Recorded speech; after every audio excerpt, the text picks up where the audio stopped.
bangsa yang jauh dari kota Mekah, Madinah dan Baitul Maqdis, ini indikasinya mungkin ada di kita. Kita harus membela rakyat-rakyat yang tertindas di dunia ini. Karena itu kita mendukung kemerdekaan rakyat Palestina.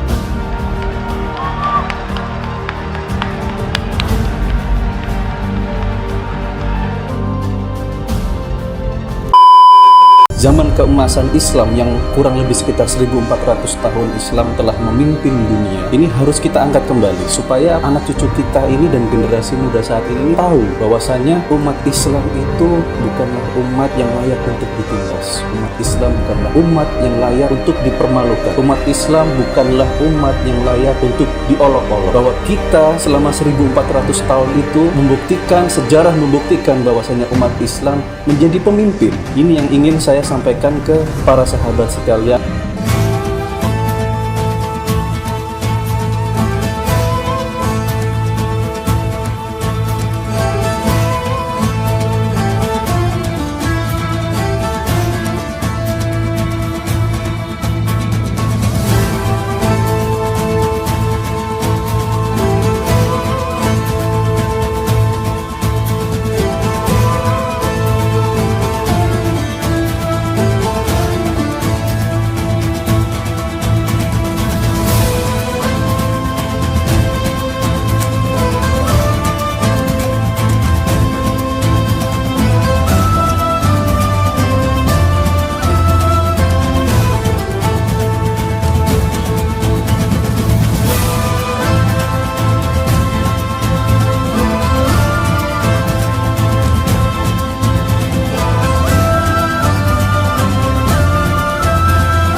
Bismillahirrahmanirrahim. Assalamualaikum warahmatullahi wabarakatuh. Sahabat Imtiaz Tour dan sahabat Ostar 1453 yang dimuliakan oleh Allah, jumpa lagi dengan kami, saya Rizky dan kawan saya Mas Aan. Apa kabar Mas Aan? Alhamdulillah baik Pak. Alhamdulillah. Gimana kabarnya Pak? Alhamdulillah. Suasana hari ini kayaknya indah sekali Mas. Sejuk di Turki, Ya, benar. di Istanbul agak mendung suasananya. Kawan-kawan, untuk info saja, saat ini kami berada di Bukit Pierloti, ya, sebuah bukit yang cukup indah untuk menikmati suasana pemandangan Istanbul di sore hari. Ya. Dan di bawah Bukit Pierloti ini ada makam dari Sayyidina Abu Ayyub Al-Ansori, sahabat Rasulullah SAW, yang mana rumahnya dahulu menjadi rumah tempat singgah Rasulullah SAW ketika pertama kali hijrah ke Madinah. Ya, Rasulullah sempat tinggal di sana selama 6 bulan. Lalu kemudian setelah Masjid Nabawi berhasil didirikan, Rasulullah pindah ke samping Masjid Nabawi. Mas Aan, Itu ada peristiwa menarik Pak sebelum Nabi tinggal di rumah sahabat Ayub. apa itu Mas? Jadi waktu itu kalau nggak salah Pak, banyak sahabat yang berebut agar Nabi tinggal di rumah beliau itu. Iya, betul. Nabi akhirnya memutuskan agar untanya sendiri yang memilih. Betul. Dan saat untanya dilepaskan dari talinya, untanya itu berjalan menuju rumah sahabat Ayub, berhenti tepat di depan rumah beliau. Iya. Makanya Abu Ayyub Al-Ansori ini, beliau sampai wafatnya punya keinginan untuk merealisasikan bisyarah Rasulullah. Karena semangatnya untuk jihad dan semangatnya untuk merealisasikan janji Rasulullah ini, beliau tiba di kota Konstantinopel ketika itu untuk berusaha membebaskan Konstantinopel, Mas. Hingga akhirnya beliau wafat sebelum masuk ke benteng Konstantinopel, bahkan sebelum perang itu dimulai. Ya qadarullah, tapi Allah pasti akan mencatatnya sebagai salah satu syuhada, salah satu tentara pertama yang diutus oleh pasukan muslim untuk dalam usahanya membebaskan Konstantinopel. Ya. Mas Aan, Ya. sore ini saya ingin ngobrol tentang, antum kan ngambil kuliah jurusan tasawuf ya, kalau nggak salah? Jurusannya tasawuf, saya menulis tentang tasawuf. Oh ya, di universitas apa Mas? di Universitas Sabahattin Zaim Istanbul. IZU ya? Ya, IZU, disingkatnya IZU. Siap. Ya, saya agak tertarik dengan fenomena tasawuf atau sufi yang ada di Turki. Karena kita kenal ada di sana tokoh-tokoh yang cukup terkenal dan fenomenal, salah satunya yaitu Jalaluddin Ar-Rumi. Benar. Nah, ini yang banyak orang tahu ya, yang mungkin teman-teman yang pernah singgah ke Turki, pernah melakukan tur Anadolu Tour, pasti akan mampir ke Konya. Di sana ada makamnya Benar. Maulana Jalaluddin Ar-Rumi. Bersama gurunya. Iya, bersama gurunya. Coba Mas diceritakan tentang kepada kami bagaimana tasawuf sufi di zaman Turki Utsmani dan kolerasinya saat ini di zaman Republik itu seperti apa kira-kira? Oke. Jadi kaitan dengan tasawuf di Turki, Pak, itu kita bisa tarik mundur jauh di era Seljuk, Pak, Kesultanan Seljuk. Di sebelum era Ottoman itu ada era Seljuk. Era Seljuk ini menguasai wilayah Turki di kawasan timur khususnya, Pak, di daerah bernama Anatolia. Oh, Anatolia. Atau yang biasa kita sebut Anadolu, seperti itu, Pak. Jadi sumbangsih dari kekuasaan Seljuk itu cukup besar dalam menyebarkan keislaman di wilayah tersebut, Pak. Dan faktanya kekuasaan Seljuk itu banyak mengambil pelajaran dari ulama-ulama sufi, seperti itu. Di salah satu contohnya kan kita bisa melihat bahwa Maulana Jalaluddin Rumi bersama gurunya Samsuddin At-Tabrizi di kota Konya itu banyak mempunyai sumbangsih, Pak, di saat kekuasaan Seljuk. Dia banyak memberikan nasihat-nasihatnya. Terus para pemimpin Seljuk di zaman itu. Gurunya ini hidup di zaman Seljuk. Gurunya hidup di zaman Seljuk dan berarti masih Abbasiyah ketika itu ya? Ya, sezaman dengan era Kesultanan Abbasiyah atau Khilafah Abbasiyah seperti itu. Jadi proses Islamisasi di daerah Anatolia ini banyak mengambil pelajaran dari ulama-ulama sufi tersebut. Jadi makanya tradisi keagamaan di wilayah Anatolia, terus khususnya di daerah Konya, kita sering menyebut Konya itu adalah ibu kota spiritual, seperti itu. Jadi tradisi keagamaannya mirip dengan apa yang ada di negara kita, Pak. Itu tradisi tasawufnya kuat, seperti itu. Dan kita bisa melihat masyarakat Muslim di sana juga sering mengadakan ritual-ritual yang kuat nilai-nilai tasawufnya, seperti Maulid Nabi, salawatan, dan sebagainya, seperti itu. Berarti di dalam tasawuf itu ada ajaran-ajaran seperti sholawatan dan lain-lain juga ya, sama seperti kita ya. Salah satu ritual yang sering kita lihat kan, kita melihat tarian sufi itu. Iya, itu gimana? Filosofinya apa itu tarian sufi? Kenapa kok muter-muter seperti itu?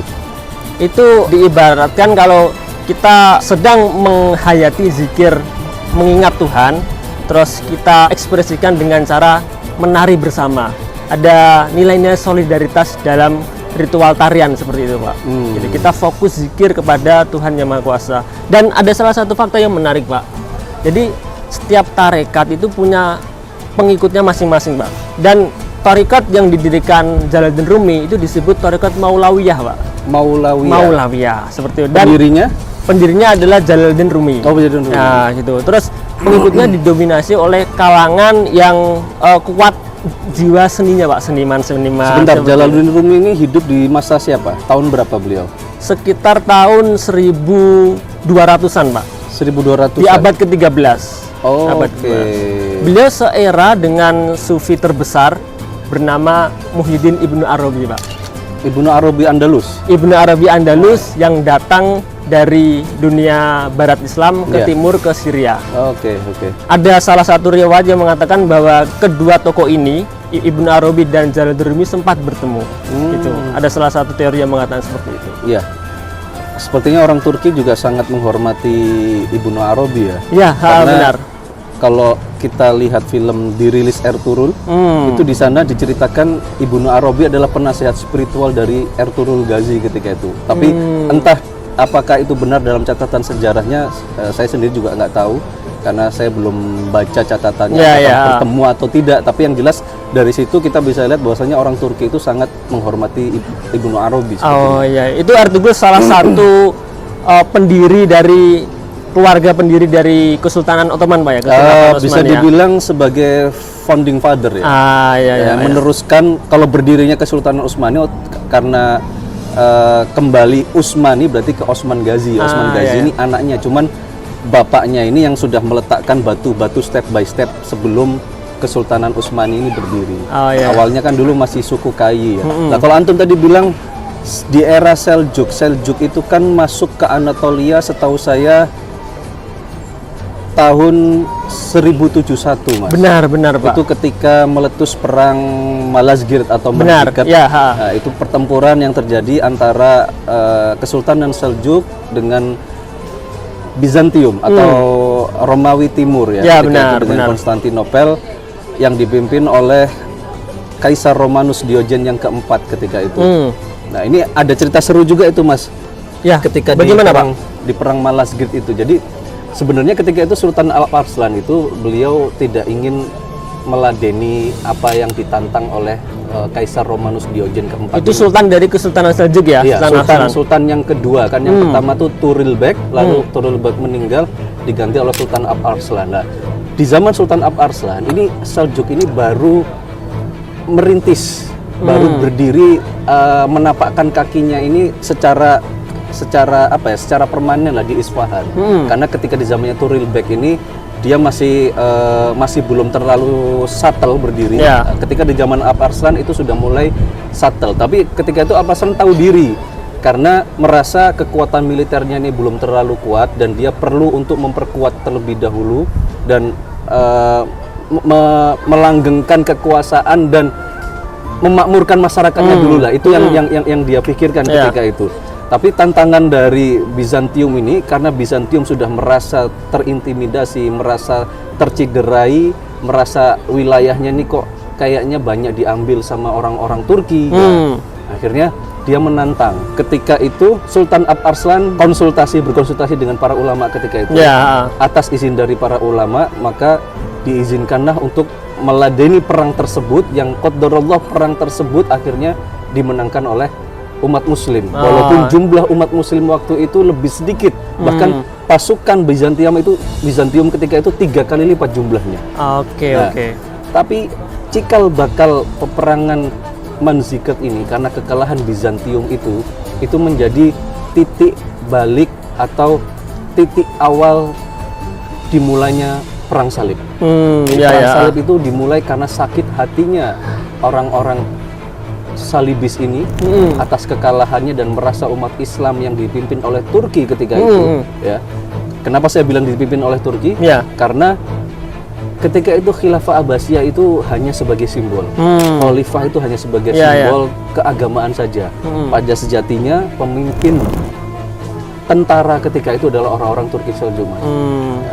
Sampai ketika Bizantium kalah, kaisarnya ditawan, lalu ketika ditawan oleh Alp Arslan, Kaisar Romanus Diogen ditanya oleh Alp Arslan, kira-kira apa yang kau pikirkan, apa yang saya lakukan kepadamu setelah ini, katanya. Kira-kira apa yang saya lakukan, katanya. Lalu dia menjawab, mungkin kau akan membunuhku, atau mungkin kau akan mengarakku dan mempermalukanku di depan rakyatku dan di depan pasukanmu. Itu jawaban Raja Bizantium ya? Jawaban Raja Bizantium ketika itu. Ya. Lalu Sultan Alp Arslan menjawab, saya tidak akan melakukan itu semua. Saya akan meminta tebusan darimu, saya akan membebaskanmu, dan akan saya kirim pasukanku untuk mengawalmu kembali ke Konstantinopel. Jadi sungguh mulia hatinya Sultan Alp Arslan ini. Beliau tidak membunuhnya, bahkan membebaskannya cukup dengan beberapa tebusan. Bahkan dikawal. Mengawalnya sampai kembali ke Konstantinopel. Namun nasib dari Romanus Diogen ini sungguh sayang sekali, karena ketika dikembalikan ke Konstantinopel, bukannya malah ditolong oleh rakyatnya dan para pejabatnya, dia malah dianggap memalukan Bizantium dan menjelekkan nama Bizantium, maka matanya dibutakan, dipenjara sampai mati. Ini. Tapi dari situ awalnya akhirnya balas dendam pasukan Salibis ini tidak hanya terjadi di timur di Bizantium. Akhirnya kaisar selanjutnya setelah Romanus Diogen ini mengirim surat ke Romawi Vatikan kepada Paus Urbanus yang kedua ketika itu, sampai akhirnya Paus Urbanus kedua ini melakukan konsili Clermont. Konsili di kota Clermont di Prancis ketika itu mengumpulkan semua raja-raja, pejabat-pejabat, bahkan rakyat jelata, perampok, penjahat, semua dikumpulkan dalam usahanya untuk membalas dendam kepada Muslim. Puncaknya pada tahun 1099 Yerusalem berhasil direbut oleh tentara Salib. Gitu. Nah, kembali lagi ke bahasan. Saya ada satu hal yang saya catat, Pak. Jadi waktu zaman pembebasan, waktu perang Malazgirt itu, Pak. Malazgirt.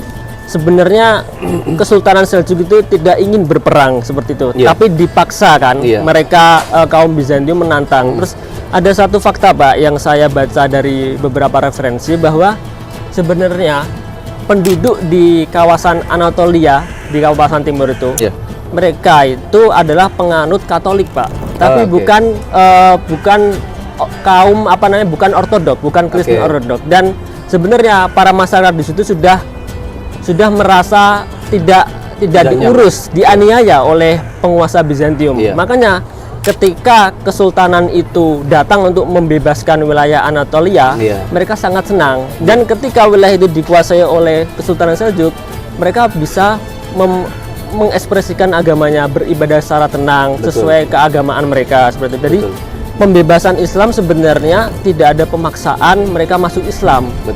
Dan justru karena itu abad lalu mereka memeluk Islam dengan sukarela, Pak. Seperti itu. Karena memang yang diperangi oleh Islam ini kan bukan masyarakat sipilnya, Mas. Yang diperangi adalah tirani, kekuasaan yang ketika itu menentang dakwah Islam, bahkan memusuhi dakwah Islam. Orang-orang yang dikirim oleh Kesultanan Seljuk dan Daulah Abbasiyah ketika itu untuk berdakwah Islam, ini banyak yang dibunuh. Dan orang-orang masyarakat yang masuk Islam banyak yang dicederai dan dibunuh juga. Maka ini yang diperangi sama pasukan Islam itu gitu. Kalau masyarakat sipilnya, saya yakin mereka karena melihat kebaikan umat Islam ketika itu, mereka secara karena tertarik, jadi tidak terpaksa untuk masuk Islam. Itu tidak pernah ada paksaan sama sekali.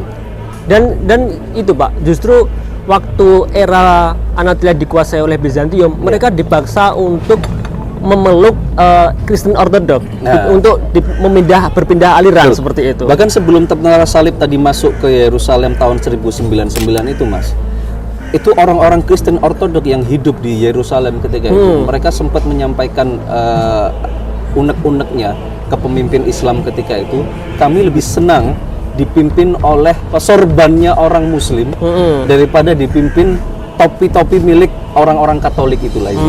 Jadi orang-orang Ortodok itu mereka lebih nyaman di bawah kepemimpinan Islam daripada di bawah kepemimpinan orang Katolik. Karena ketika di bawah kepemimpinan Islam, orang-orang ini bisa beribadah secara bebas. Nggak ada yang diintimidasi, nggak ada yang dilukai.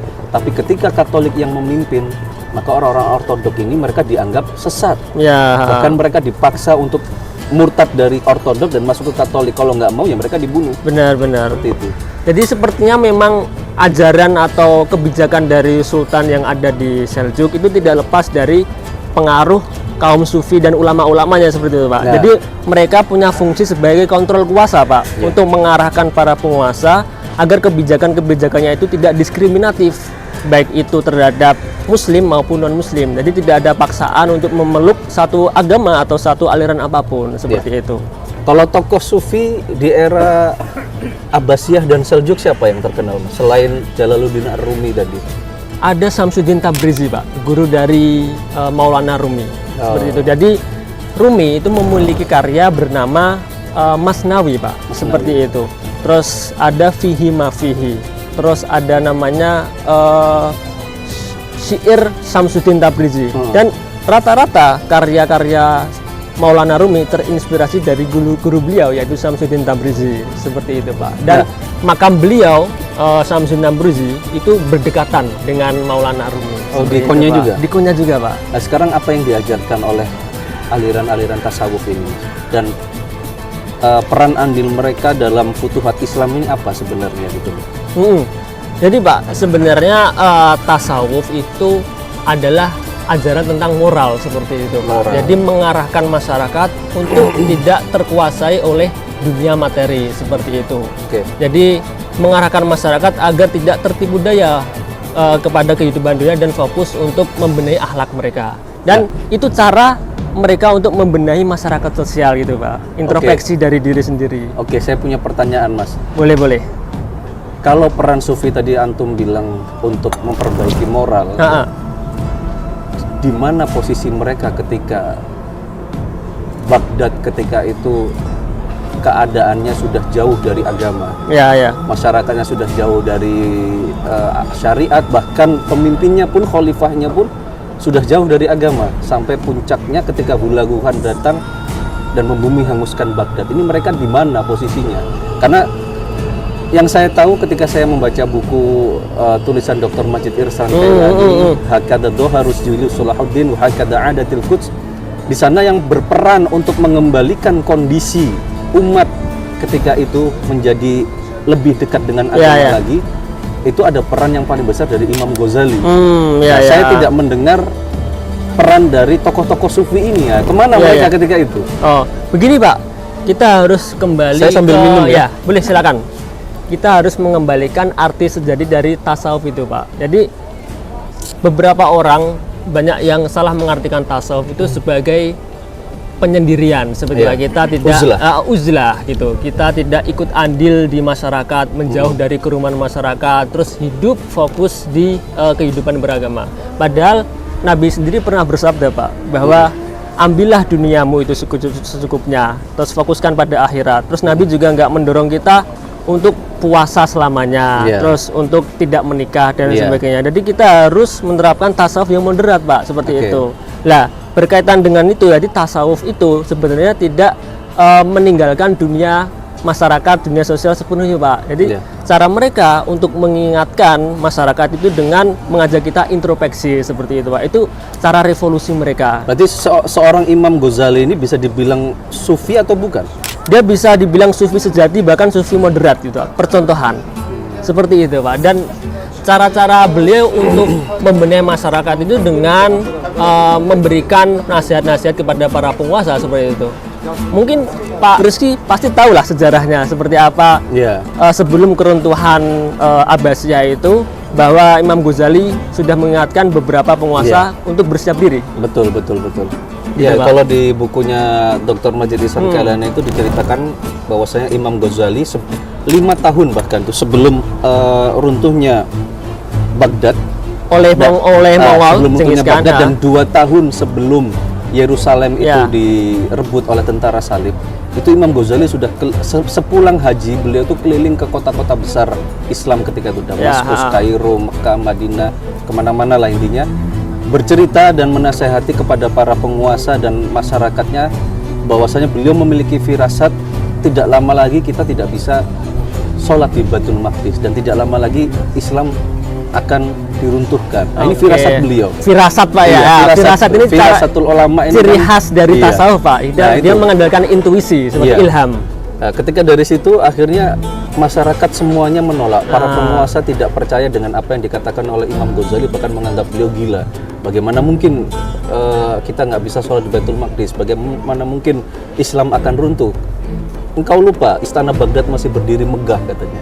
Yang dilihat hanya fisik. Sedangkan dalamnya, substansinya orang Islam itu sudah runtuh. Bahkan banyak kisah-kisah yang diceritakan dalam buku-buku sejarah khalifah-khalifah terakhir sebelum Baghdad runtuh itu banyak yang sudah menjauh dari agama. Mereka lebih suka mendengarkan musik, tarian, berfoya-foya, bermabuk-mabukan dengan khamar, fokus dan pada lain-lain. dunia materi. Bahkan ketika Hulaguhan masuk ke Baghdad sebelum dihancurkan secara total, dia menawan khalifah yang terakhir dan memaksanya untuk membuka gudang hartanya. Ketika diperlihatkan gudang hartanya, emas bertumpukan di sana. Lalu Hulaguhan menyampaikan sesuatu pesan yang mungkin ini sindiran yang sangat yang sangat menohok mungkin ya kalau begitu saya. Kata Hulaguhan, buat apa engkau mengumpulkan emas sebanyak ini katanya. Sekarang makan emas ini katanya. Kata khalifah ketika itu, bagaimana saya bisa memakan emas? Kalau kamu nggak bisa memakannya, kenapa kamu tumpuk? Kenapa tidak kamu bagikan ke rakyatmu, ke pasukanmu, ke tentaramu, ke ajudan-ajudanmu, menteri-menterimu, supaya mereka loyal kepadamu dan mau berjihad bersamamu. Benar. Ini yang dilakukan oleh Hulagu Khan ketika itu.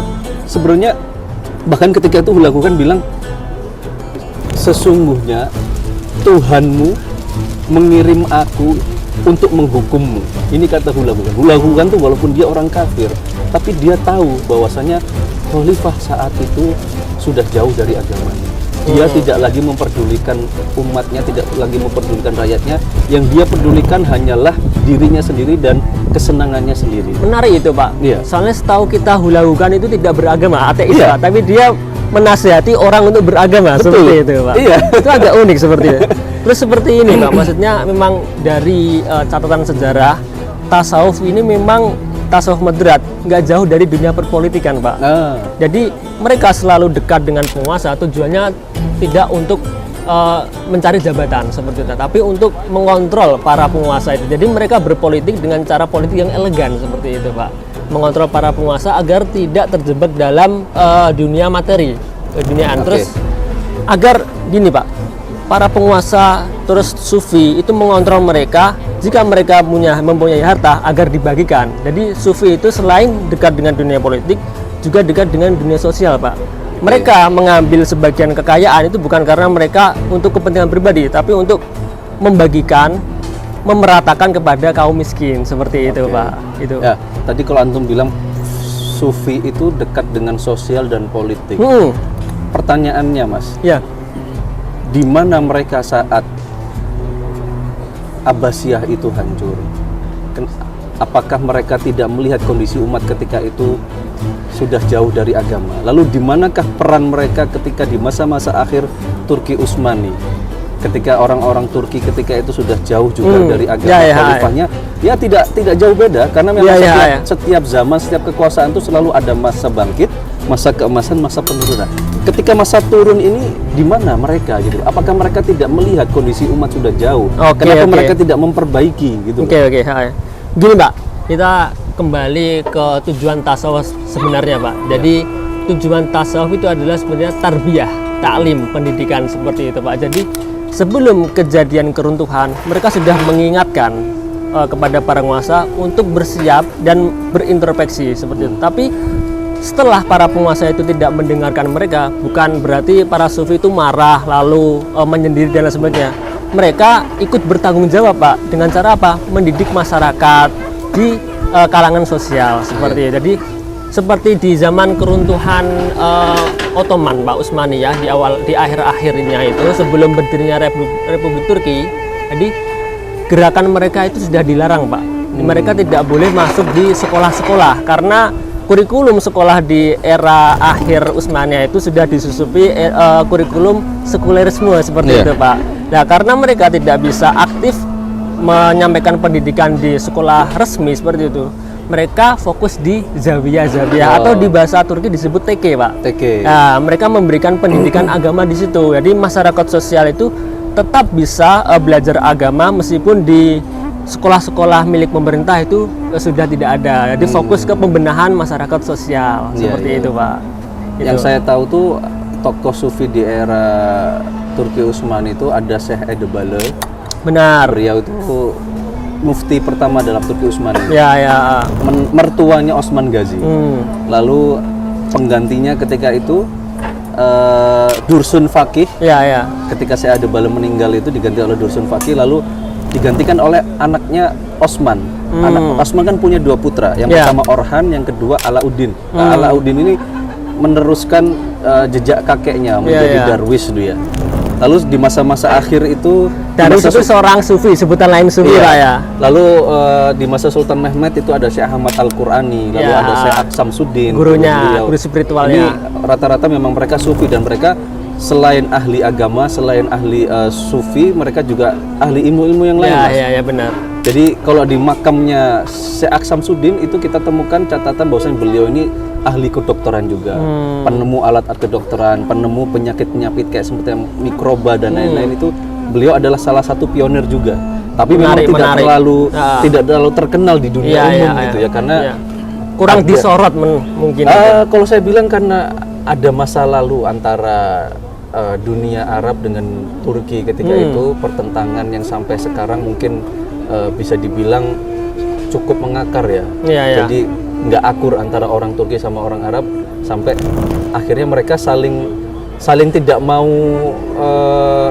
terutama bangsa Arab itu nggak mau mengangkat karya-karya yang bagus milik orang-orang ulama Turki gitu. Menarik ya Itu. gitu. Yang bikin membuat ulama-ulama Turki ini kurang populer gitu. Ya. Gitu. Ya itu tugas dari kita untuk mempopulerkan itu, Pak. Terus berarti memang kalangan sufi ini tidak hanya menguasai ilmu agama, Pak, tapi juga menguasai ilmu umum, sains seperti itu. Betul. Kan gitu. Jadi mereka nggak hanya fokus di bidang agama, bahkan mereka juga ikut andil di dunia perpolitikan, sosial, bahkan ekonomi, Pak. Terus mengenai tarekat atau kelompok sufi, Pak, yang mendominasi di era Ottoman. Tadi kan kita sudah membahas di era Seljuk, Pak. Era Seljuk ada Maulana Rumi, terus ada Samsudin Tabrizi, ada Ibnu Arabi, terus ada murid kesayangan Ibnu beliau. Arabi makamnya di mana?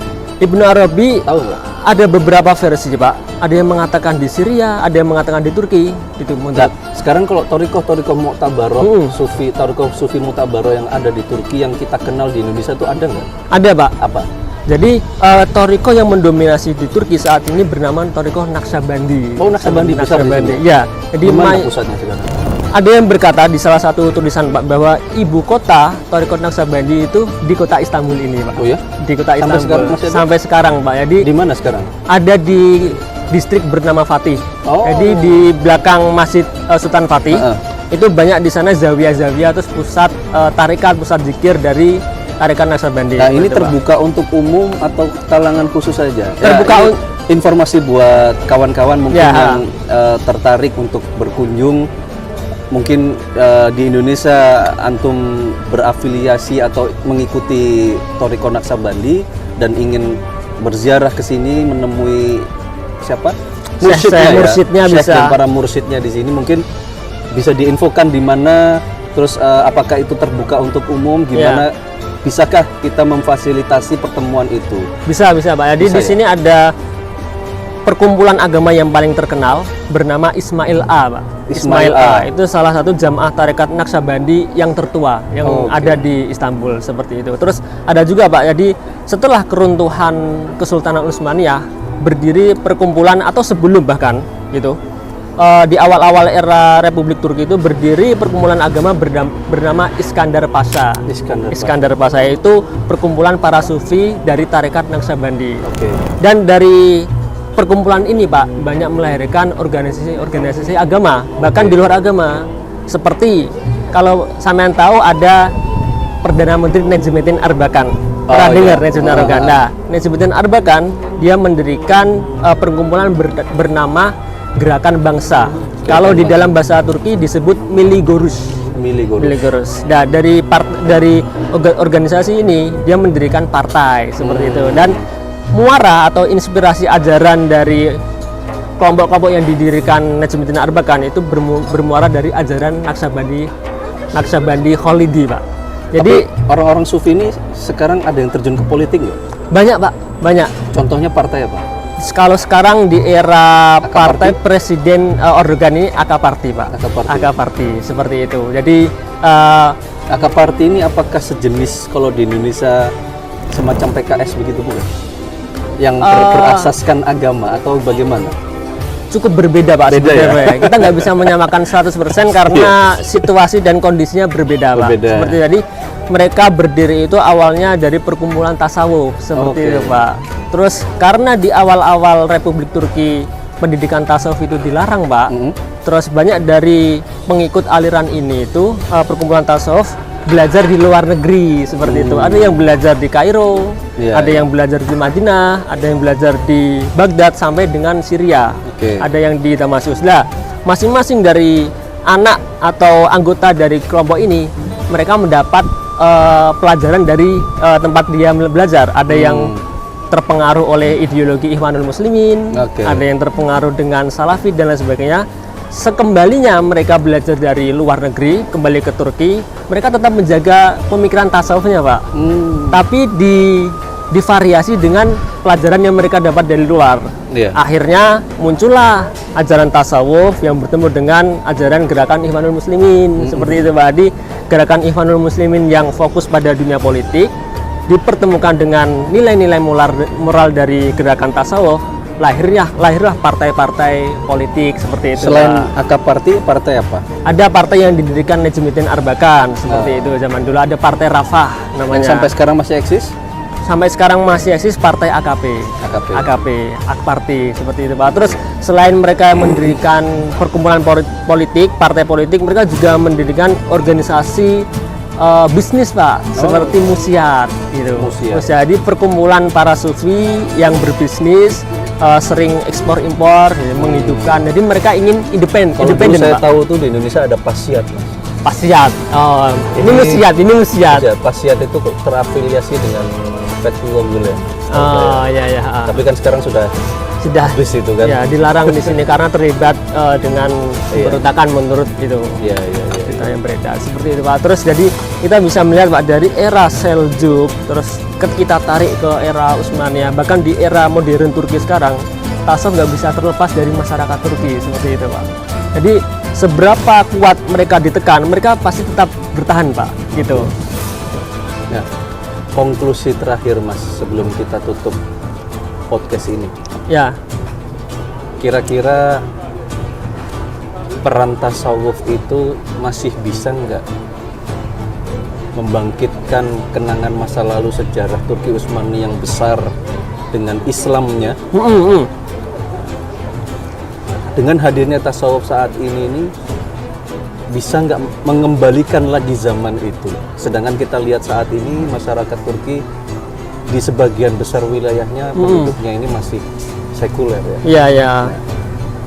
Kira-kira mampu nggak orang-orang sufi ini mengembalikan kota Istanbul atau Turki menjadi Islami lagi gitu? Kira-kira mungkin? Kalau dari segi sejarah saya bilang tidak bisa, karena berdasarkan analisis saya ketika membaca sejarah dari mulai Umayyah, Abbasiyah dan sampai Turki Utsmani, itu tidak pernah ada yang namanya nostalgia. Bangsa Arab sudah diberikan kesempatan oleh Allah, bangsa Persia sudah diberikan kesempatan oleh Allah, bangsa Kurdi sudah, lalu bangsa Mughal sudah, bangsa Turki sudah, Persia sudah. Maka ini mereka tidak akan mungkin memimpin kembali ini kalau dianalisis secara sejarah. Tapi kalau dianalisis dari sudut pandang sufi, kira-kira mereka bisa nggak membangkitkan? Sedangkan dulu faktor kebangkitan orang-orang Turki Seljuk dan Turki Utsmani ini ada andil dari peran sufi ketika itu, yang selalu mendampingi mereka dalam kebangkitannya, hingga mereka diberikan kelayakan oleh Allah untuk memimpin Islam ketika itu. Menurut antum bagaimana kira-kira? Jadi gini Pak, jadi semuanya nggak ada yang serba instan Pak. Ini adalah proses jangka panjang seperti itu. Terus bagaimana kita menuju proses dan tujuan itu Pak? Kita harus berbenah dari dalam diri sendiri, dan itu yang ditekankan oleh tasawuf Pak. Dimana kalau ada di masyarakat itu yang tidak yang melanggar dari ketetapan agama, jadi kita harus berkaca kepada diri sendiri. Jadi ada satu ungkapan terkenal Pak, al-mu'min mir'atul mu'min seperti itu. Seorang mukmin adalah kaca dari mukmin sendiri seperti itu. Jadi kalau ada yang tidak beres di masyarakat sosial, kita harus mulai perbenahan dari diri kita sendiri seperti itu. Terus kita juga bisa melihat Pak gejala-gejala dari evolusi tasawuf Pak. Jadi meskipun di Turki, di Istanbul, jumlah orang yang kita katakan lah ya religius itu masih sedikit, tapi pengaruh mereka tidak bisa dianggap remeh Pak. Baik itu di kancah perpolitikan maupun ekonomi. Sebut saja tadi ada partai bernama AKP, pengaruh politiknya sangat kuat seperti itu dalam 2 dekade ini, 20 tahunan. Terus ada perkumpulan ekonomi bernama Musiat. Jadi pengaruh mereka meskipun secara kuantitas itu bisa dibilang minoritas Pak, tapi pengaruhnya benar-benar kuat seperti itu. Jadi ini bisa menjadi menumbuhkan rasa optimis kita Pak, seperti bahwa tasawuf itu masih berperan dan akan selalu berperan, dan nanti setelah berjalannya waktu mungkin kita harus optimis ya bahwa tujuan itu akan tercapai. Karena Pak, kalau kita melihat, kita kembali ke ideologi Naqsabandi Pak ya, ada salah satu prinsip atau Pancasila mereka Pak, yang mengatakan itu al-kholwah fil jalwah seperti itu. Jadi maksudnya adalah Naqsabandi tidak mendorong para pengikutnya untuk menyepi di zawiyah, di masjid, di musala atau di gua bahkan, tapi menyepi itu dalam keramaian masyarakat. Seperti itu Pak. Jadi, Jalwah. secara zahir kita berkumpul nih dengan Pak Bang Rizky seperti itu kan, tapi secara batin kita tetap khulwah dengan Tuhan. Artinya apa? Kita bisa aktif secara sosial, tapi kita juga bisa tetap ingat dengan Tuhan seperti itu. Jadi ya kita introspeksi secara moral dulu, step by step, nanti beralih ke masyarakat sosial, dan kebangkitan itu bukan hal yang mustahil. Insya Allah. Seperti itu Pak. Ya kalau dari saya, Turki ini bagus sebagai guru. Kita belajar karena masa terakhir yang terdekat dari kekhilafahan itu kan ya Turki Utsmani. Benar. Maka kita bisa belajar dari mereka apa-apa yang bisa membuat mereka bangkit ketika itu hingga mencapai zaman keemasannya, dan apa-apa yang menyebabkan mereka runtuh. Ini harus kita pelajari. Karena bangsa yang jauh dari kota Mekah, Madinah dan Baitul Maqdis ini indikasinya mungkin ada di kita. Kita harus membela rakyat-rakyat yang tertindas di dunia ini. Karena itu kita mendukung kemerdekaan rakyat Palestina.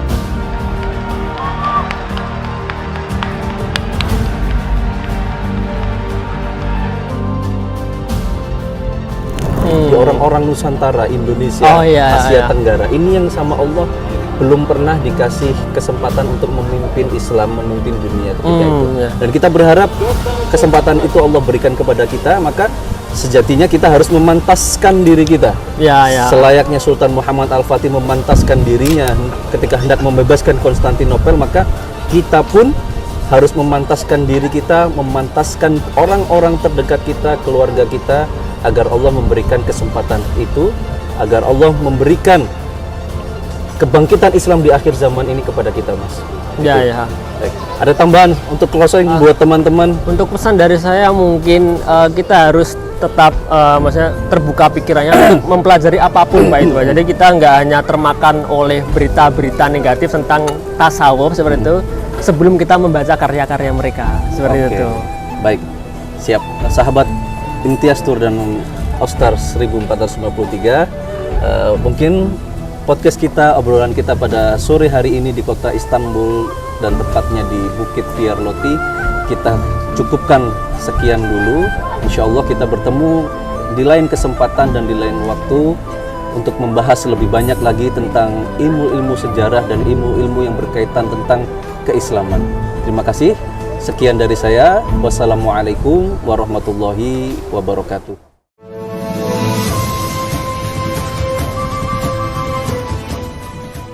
Jadilah bagian dari mentadaburi sejarah peradaban di tanah Turki dalam tur The Golden Egg of Ottoman bersama Imtiaz Rohmah Tour Travel.